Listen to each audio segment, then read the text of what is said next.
नमस्कार, मैं सोनी गौतम कॉन्सेप्ट पर आपका स्वागत करता हूं। और साथियों, आज मैं आपके लिए लेकर आया हूं एक बहुत इंपॉर्टेंट टॉपिक।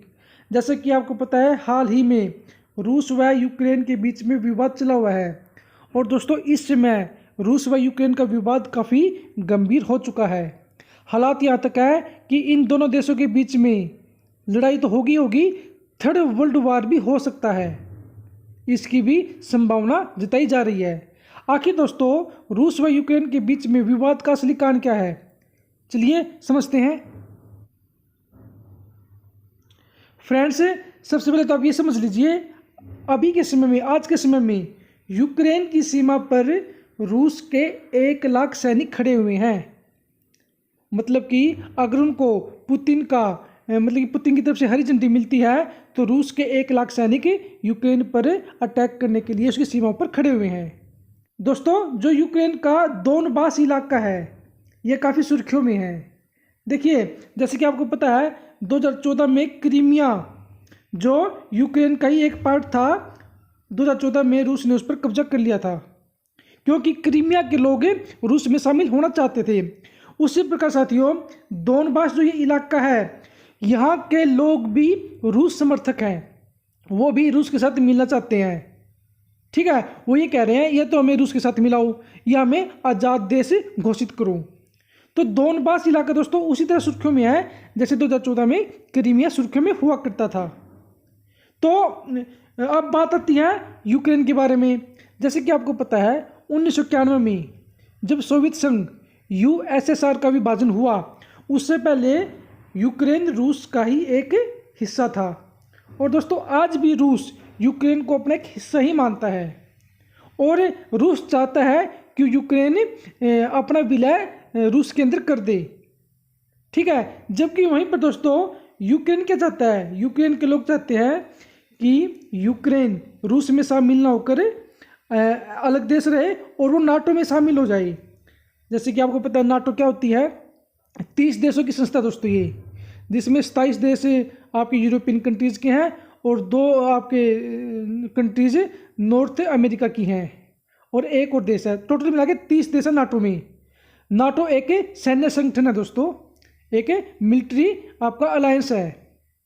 इसकी खास बात यह है, अगर मान लीजिए कल को यूक्रेन नाटो का सदस्य बन जाता है, तो अगर कल को रूस की और यूक्रेन की थोड़ी सी भी कोई बात होती है, तो ये बाकी के जितने भी देश हैं, जैसे अब 30 देश हैं, ठीक है, यूक्रेन अगर मिल जाता तो 31 हो जाएंगे।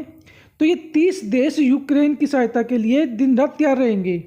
अगर यूक्रेन के साथ इनका कोई विवाद होता है रशिया का, तो ये सभी 30 देश लड़ने के लिए आ जाएंगे रूस से, जो रूस कभी भी नहीं चाहता। तो चलिए दोस्तों, आगे बढ़ते हैं। अब देखिए, 80% यूक्रेनी नाटो में शामिल होना चाहते हैं। ठीक है, जैसे मैंने आपको बताया, यूक्रेन रूस में शामिल होना नहीं चाहता, वो नाटो में शामिल होना चाहते हैं, और रूस उसे अपने अंदर शामिल करना चाहता है। तो असली विवाद दोस्तों यहीं पे है। कुल मिलाकर विवाद यहीं पे है कि रूस चाहता है यूक्रेन रूस में मिले, जबकि यूक्रेन वाले ऐसा नहीं सोचते। वो अलग देश ही रहना चाहते हैं और वो नाटो में मिलना चाहते हैं, जो रूस को किसी भी कीमत पर एक तरह से एक्सेप्ट नहीं है। अगर फ्रेंड्स आज के समय में युद्ध होता है तो काफ़ी विनाशकारी होगा। जैसे मैंने आपको बताया, अगर मान लीजिए इन दोनों देशों की लड़ाई हो जाती है, तो ये नाटो वाले रशिया से युद्ध के लिए जरूर आगे आएंगे। और दोस्तों, आपको पता है, आज के समय में अगर हथियारों के तौर पर बात करें तो रूस सबसे पावरफुल कंट्री है, अमेरिका भी कुछ नहीं है हथियारों के मामले में। तो अगर आज लड़ाई होती है तो कई कंट्रीज़ का नामो निशान खत्म हो जाएगा।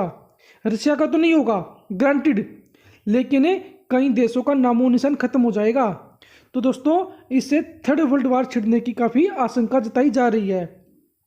तो रूस व नाटो के बीच में टकराने का खतरा बढ़ चुका है, और भारत रूस के ज़्यादा करीब है। अब अगर मैं बात करूं भारत का स्टैंड क्या है, तो दोस्तों इस समय भारत चुप है, क्योंकि अगर देखा जाए तो यूक्रेन की कंपैरिजन में रूस के साथ भारत के संबंध बहुत मजबूत रहे हैं। तो इसलिए मुझे लगता है कि भारत चुप ही रहेगा। और कुल मिलाकर दोस्तों, यह पुतिन के लिए वर्चस्व की लड़ाई है। मतलब कि आपको पता है, पुतिन रूस के राष्ट्रपति है कई सालों से, तो पुतिन के लिए कि वर्चस्व की लड़ाई है। ठीक है दोस्तों, क्योंकि पुतिन चाहता है कि दोबारा से अखंड रूस बने, जैसे वो 1991 में था, मतलब कि उससे पहले था। और यूक्रेन भी रूस का ही हिस्सा हो।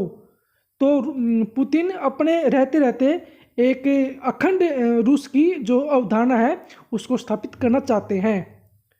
तो आपकी क्या राय है दोस्तों, क्या यूक्रेन और रूस के बीच में युद्ध होगा, नहीं होगा? आपका क्या मानना है मुझे कमेंट बॉक्स में ज़रूर बताएं। आज के लिए इतना ही। Thank you. Have a nice day.